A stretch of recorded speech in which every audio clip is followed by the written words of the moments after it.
This episode of Bone Rooms is brought to you by Time Safari's Rockhampton's Walking Tours. Join us for a walk along one of Queensland's largest collection of heritage buildings and discover the history of the region, or take one of the spooky evening tours and uncover the murders and mayhem, and if the real Jack the Ripper once stalked the dark alleys of Rockhampton. So welcome to our episode of Bone Rooms today, where I talk about one of my visits to one of the world's major museums or institutions. And bizarrely, almost to the day, I've found myself back at the Queensland Museum, and I'll put a link up here to show our last visit, which was to visit the amazing Sea Monsters exhibit. But that's not what we're here to see today. We're here to see the travelling Disney Animation exhibit.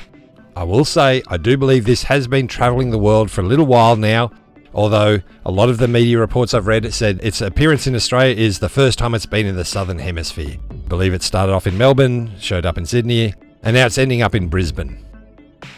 And now let's have the introduction to the display.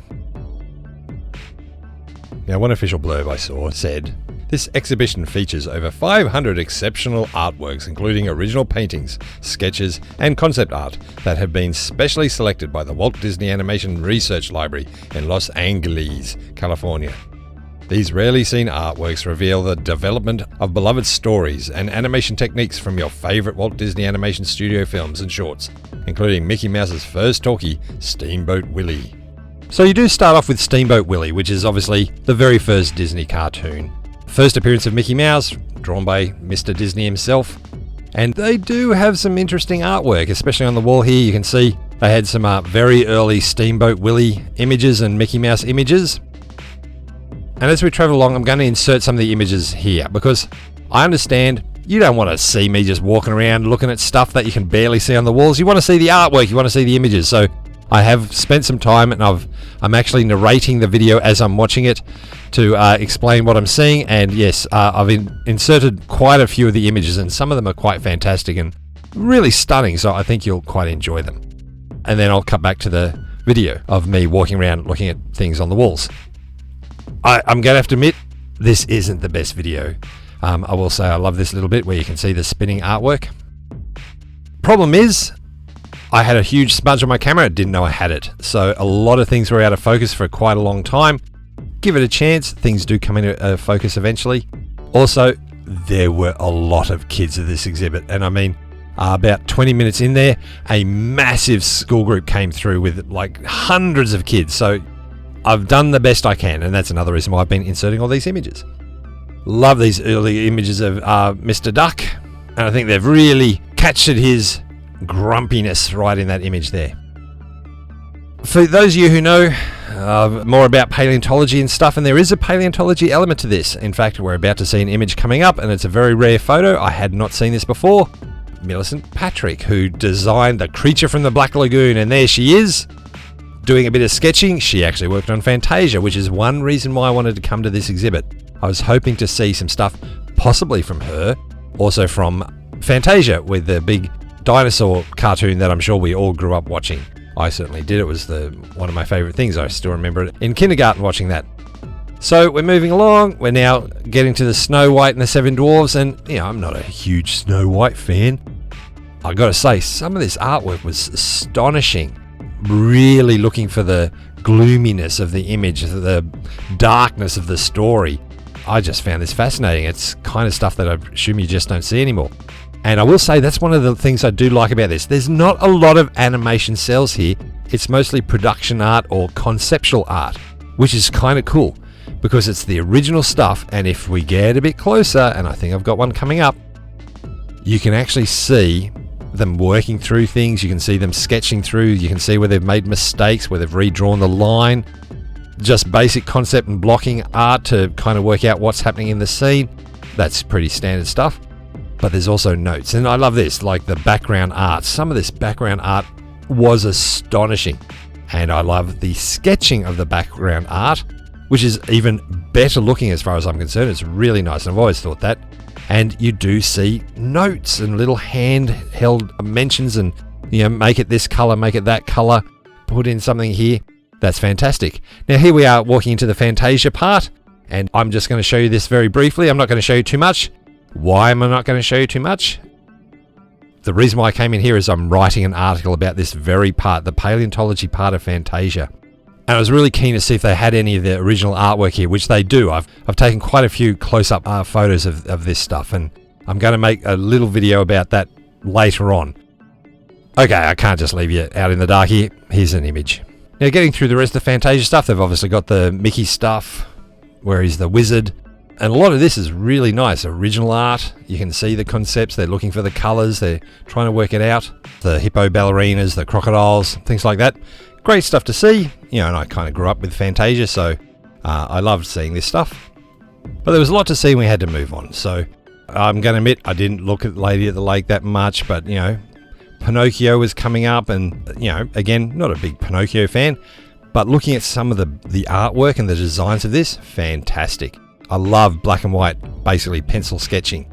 And you can see some of the images here.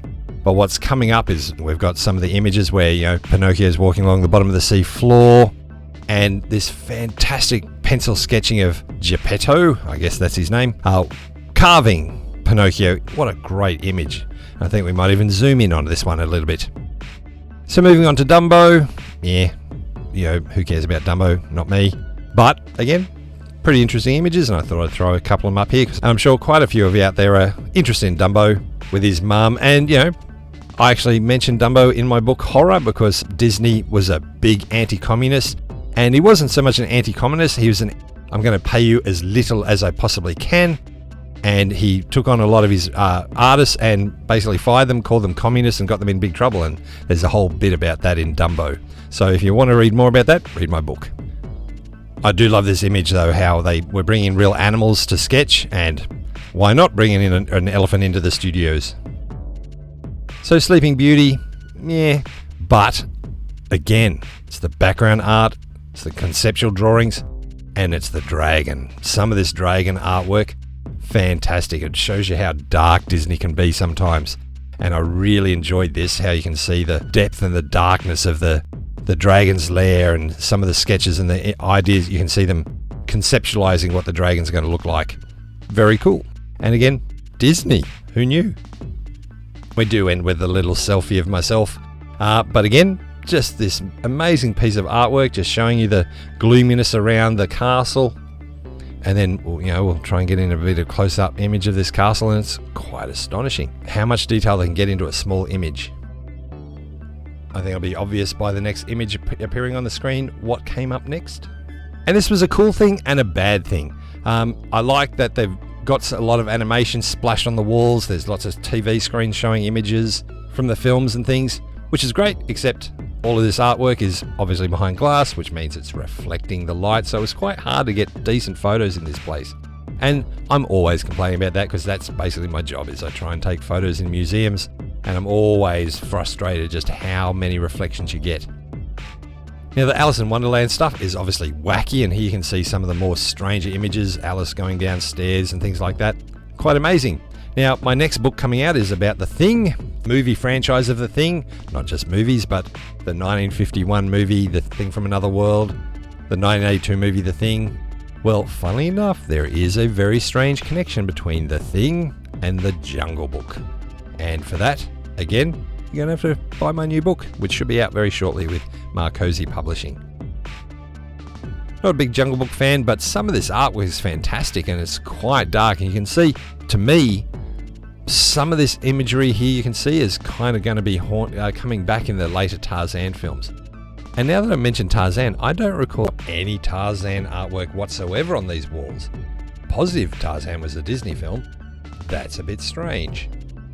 101 Dalmatians, the only thing I can say about 101 Dalmatians, I used to be a projectionist and we had a huge spool of 101 Dalmatians film. And in our Fight Club, Tyler Durden was talking about being a projectionist and how he would terrorize his audience by taking a cartoon and putting a snippet of pornographic film into that film. And of course, if you watch Fight Club, during the titles at the end, they've actually subliminally snipped in that pornographic image. I was always tempted to then go in and cut out that pornographic snippet and put in a 101 Dalmatians snippet, but I never did. But I was thinking about it. So after 101 Dalmatians, we're into the more modern age of Disney. And by modern, I mean the first animation movie that came back out in a little while, The Little Mermaid. And they do have some of the iconic images from The Little Mermaid, some of the original sketches, I'm assuming, of some of the most iconic images like Ariel swimming up towards the light, and pretty cool. Not a big fan of Little Mermaid, but great to see this stuff. And one of the interesting things is they've got little cards next to them and they're asking people questions. What can you see in this artwork? What is it making you think of? So they're talking about the animation style within the actual artwork itself and why it was created that way. That's a clever thing to do. I quite liked it. And of course, some of the background sketches were quite amazing. And at last we come to my personal bugbear, the thing that's really annoyed me ever since it originally came out, The Lion King, or as on many t-shirts I used to see, The Lion King. Anybody who knows me has ever got an email from me, my email tagline is, "Who is the king of animals in Africa?" Kimba the White Lion. Well, here we have Simba. And yes, the Disney company owes a lot to the original cartoon series, Kimba the White Lion. Now, I'm not saying it's scene for scene a rip-off. Other people have said that, and I'm going to agree with them. And I was working in comic shops, I was reading the magazines, and I remember reading Disney people saying they must have been given the hard line to whenever they asked the question, "We have never heard of Kimba, we don't know what you're talking about, what is this Kimba? We're not aware of this Kimba show." And they were basically lying to it, and especially considering there's very early artwork from The Lion King showing a white lion cub dancing around in the fields. It's clearly a rip-off of Kimba the White Lion. Why don't you just admit it, you creeps, and get on with it? You'll excuse me, I do have a problem with The Lion King. The rest of the exhibit's kind of interesting. You get into Moana. I will say I was surprised how little Tangled was there. Tangled seemed to be a pretty interesting movie, and a lot of people seem to like it. Quite a bit about Wreck-It Ralph. And in fact, as far as I can see, there's more Wreck-It Ralph stuff than there is for Tangled.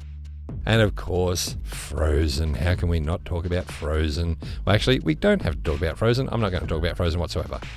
Mulan, I quite like Mulan, and I thought it was brilliant how they kind of used Frank Frazetta-style artwork for the bad guys. And of course, the big gun, Beauty and the Beast. Beauty and the Beast was a huge hit, and I do like, again, some of this early conceptual art, how apparently they originally thought of the Beast as a mandrill. Cool. So we've been watching this for a while now, and I think you can see just how little actual animation cells there are. There's not, in fact, I don't think there's any animation cells in this exhibit. I think it's all conceptual art, and yet that's pretty cool. I have no problems with that. Even though I'm not a huge Disney fan, I've actually known a number of ex-Disney animators over the time, and even some Disney conceptual artists. A lot of people aren't aware that Disney actually had a studio in Australia for a very long time, I think based in Sydney. Mostly what they produced there were the sequels to their big films like Tarzan 2 and Lion King 2 and things. But yeah, I knew quite a few Disney people, so it was fun to walk around and have a look. Okay, I'm stepping back to the mic. I just stopped for a while because something struck me as a bit odd after just narrating through this. So I've just done a couple of minutes of research, and I'm going to say there's quite a lot of animated movies missing from this exhibit. And yes, a lot of them are small movies. They maybe not everyone's favourite, but there's some big ones too. Now, of course, Sword in the Stone, that's interesting. The Aristocrats, or the Aristocats I should say. Robin Hood's a big one. Where's Robin Hood? As far as I know, a lot of the Robin Hood animation was actually redone from the Jungle Book. So maybe that's why it's something they just don't want to talk about. But no Winnie the Pooh. That's pretty big. And for an animation exhibit, how can you not have Who Framed Roger Rabbit? Where's Who Framed Roger Rabbit? Going on, no Aladdin, no Hercules, Emperor's New Groove, Monsters Inc. And yes, I know a lot of the modern animated films are computer generated, but they actually have a lot of computer generated art from the modern films there, so that's not an excuse as far as I can see. Now, this was an exhibit heading down to Australia. Where's the Rescuers Down Under? That would have been perfect for them to put a little display in about that. Couldn't see any of that. And I have to say, and this is a big one for me, when I was a kid, my favourite Disney film, Peter Pan. Nothing about Peter Pan is in this exhibit. So, having thought this was a great little exhibit, I'm now a little bit crestfallen, a bit disappointed. And again, yes, I'm aware you cannot have everything, but with 500 artworks on display, you think they could put a couple of the more famous ones there? I mean, no Peter Pan? Come on. And I hope you enjoyed that, and it was an interesting visit. A walk through my childhood, a walk through everyone's childhood. And please keep an eye out. I do have more on Disney coming out, especially Creature from the Black Lagoon, and of course, the paleontological connection to Fantasia. So, until then, keep watching my videos, and hopefully you'll buy one of my books. Why not take one of our Rockhampton walking tours? Day tours about the history of the town, night tours about the monsters and murders and if Jack the Ripper really lived in Rockhampton. Hope to talk to you soon.